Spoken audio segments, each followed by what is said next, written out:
நபிகள் நாயகம் ஸல்லல்லாஹு அலைஹி வஸல்லம் சொன்னார்கள், இன்னலி குல்லி உம்மத்தின் ஃபித்னத்துன் வ ஃபித்னத்து உம்மத்தி அல் மால். ஒவ்வொரு சமுதாயத்திற்கும் ஒரு சோதனை இருக்கிறது. எதையாவது ஒன்ன கொடுத்து என்ன செய்வான்? அல்லாஹ் சோதிப்பான். அதுலயே மூழ்கி நாசமா போயிட்டு இருப்பாங்க.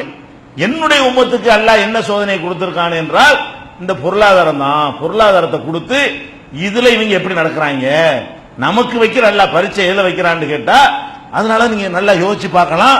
வேற எந்த சமுதாயத்தை விடவும் இந்த சமுதாயம்னா எல்லாரும் ரசூலுல்லாஹ் காலத்துக்கு பிந்தி வந்த சமுதாயத்தை எடுத்துக்கிட்டீங்கன்னா பண வசதியில நம்ம அளவுக்குலாம் அவங்க அனுபவிக்கல.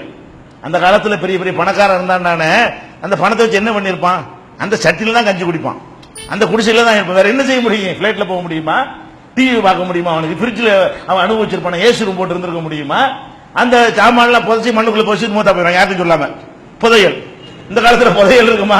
எல்லாம் கஷ்டப்பட்டு சம்பாரிச்சு புதைச்சி வச்சுட்டு செத்து போயிருவாங்க. கடைசியில் என்ன இருக்கு? அவன் ஆச்சு அதை தோண்டுவான்ல வயலை வாங்கிட்டு, அப்ப அவனுக்கு அது போய் சேர்ந்துடும். அப்ப அந்த காலத்துல பணம் இருந்துச்சுன்னு சொன்னா அந்த பணத்தை வச்சுக்கிட்டு ஒன்னும் பண்ண இயலாது. பணத்தையா திங்க முடியும்?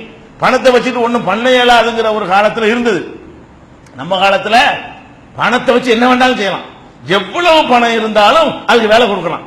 அந்த காலத்துல எவ்வளவு பணம் இருந்தாலும் வேலை கொடுக்க இயலாது. என்னத்தை பண்றது? வயல வரப்புன்னு வாங்கி போட இயலுமா? அது வாங்கவே மாட்டான் அந்த காலத்துல, யாருக்கும் தேவைப்படாது. வழங்குதா? நிலங்கள்லாம் எதிரிக்கு பதிவு பண்ணி வச்சிருவாங்க. அந்த காலத்துல எப்படின்னு கேட்டா, ஒருத்தனை பழி வாங்குறதா தண்டிக்கிறதா இருந்தா அவன் பேர்ல என்ன செய்வாங்க? புறம்போக்கு நிலத்தை பதிவு பண்ணி விட்டுருவாங்க. யார் வேணாலும் பதிவு பண்ணிக்கலாம். பதிவு பண்ணா வரி கட்டணும். அதாவது ஒருத்தனை பழி வாங்குறதுக்கு என்ன பண்ணுவான்னு கேட்டா, இப்படியா நீ அநியாயம் பண்ற, 3 ஏக்கரை ஒன்பதெல்லாம் பதிவு பண்ணிட்டு வந்துருவேன் அப்படின்னு போய் நம்ம பேர்ல யாராவது பதிவு பண்ணிட்டான்னு வைங்க, உடனே நோட்டீஸ் அனுப்பி வரி கட்டுறான்னு. அப்ப இந்த இடம் நிலம் இதெல்லாம் வேணாண்டு வெறுத்து ஓடக்கூடிய வகையில் வெள்ளக்காரங்க காலத்துல நடந்துச்சு. அந்த மாதிரி பழி வாங்குறதுக்கு எழுதிப்பட்டவன்லாம் பின்னாடி பெரிய கோடீஸ்வரன் ஆகிதான். அந்த மாதிரி எல்லாம் இருந்தது போய் இப்ப என்னது? எவ்வளவு வாங்கலாம், எவ்வளவு காசு இருந்தாலும் பத்தாது.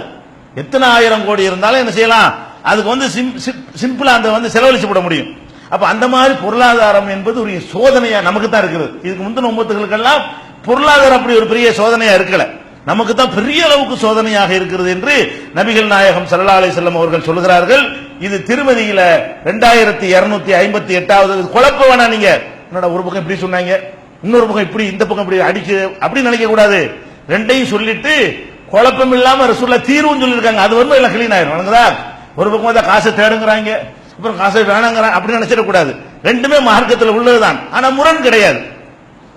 அதே மாதிரி அல்லாஹ் குர்ஆன்ல 8வது சூராவுல 28வது வசனத்தில் சொல்கிறான், வஅலமு அறிந்து கொள்ளுங்கள், அன்னமா அம்வாலுக்கும் அவுலாதுக்கும் ஃபித்னா, உங்களுடைய சந்ததிகளும் உங்களுடைய பிள்ளை குட்டிகளும் உங்களுடைய செல்வங்கள் பொருளாதாரம் இருக்கிற வசதிகள், இந்த வசதி வாய்ப்புகள் எல்லாம் பெரிய ஃபித்னா, அதுதான் பெரும் சோதனை, அதுதான் உங்களை கவுத்தக்கூடிய பரீட்சை அதுலதான் இருக்கிறது.